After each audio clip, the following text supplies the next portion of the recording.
പാലക്കാട് ഇവർ വലിയ പ്രതീക്ഷയുണ്ട്. ശോഭാ സുരേന്ദ്രനാണ്, വലിയ തോതിൽ വോട്ട് പിടിക്കും, ശോഭാ സുരേന്ദ്രന് സ്ത്രീകളുടെ വോട്ട് കിട്ടും.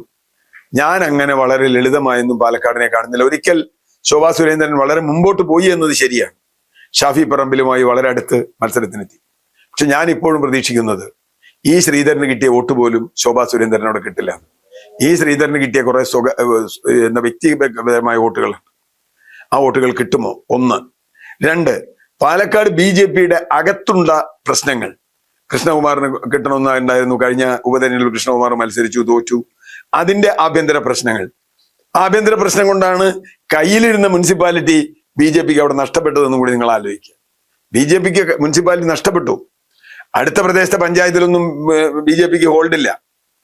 അവിടെ LDF UDF ആണ്, മിക്കവാറും എല്ലാം UDF ആണ്. അങ്ങനെ വരുമ്പോൾ അവിടെ ചോദ്യം വരും, ഇപ്പൊ സ്ഥാനാർത്ഥി ആരാണ്? രമേശ് പിഷാരടി ആണ് എന്നാണ് കേൾക്കുന്നത്. രമേശ് പിഷാരടി അത്ര ശക്തനായ സ്ഥാനാർത്ഥിയാണോ എന്ന് ചോദിച്ചാൽ ശോഭാ സുരേന്ദ്രൻ ഉണ്ടാക്കുന്ന പോലെ ഒരു ഇമ്പാക്റ്റ് അല്ല രമേശ് പിഷാരടി അവിടെ ഉണ്ടാക്കുക. മാത്രമല്ല, ശോഭാ സുരേന്ദ്രൻ ജയിക്കുമെന്ന് വന്നാൽ ഉറപ്പായും ഒരു കൺസോളിഡേഷൻ രമേശ് പിഷാരടിക്ക് UDF കാൻഡിഡേറ്റിന് അനുകൂലമായി ഉണ്ടാവും. പക്ഷെ അവിടെ ഒരു ചീഞ്ഞ കളിക്ക് LDF നിൽക്കുന്നു എന്നാണ് നമ്മൾ ഇതുവരെ മനസ്സിലാക്കുന്ന ഒരു കാര്യം. അവിടെ ഒരു ന്യൂനപക്ഷ സ്ഥാനാർത്ഥിയാണ്, ഒരു ഹോട്ടൽ മുതലാളിയാണ് നിർത്താൻ പോകുന്നത്.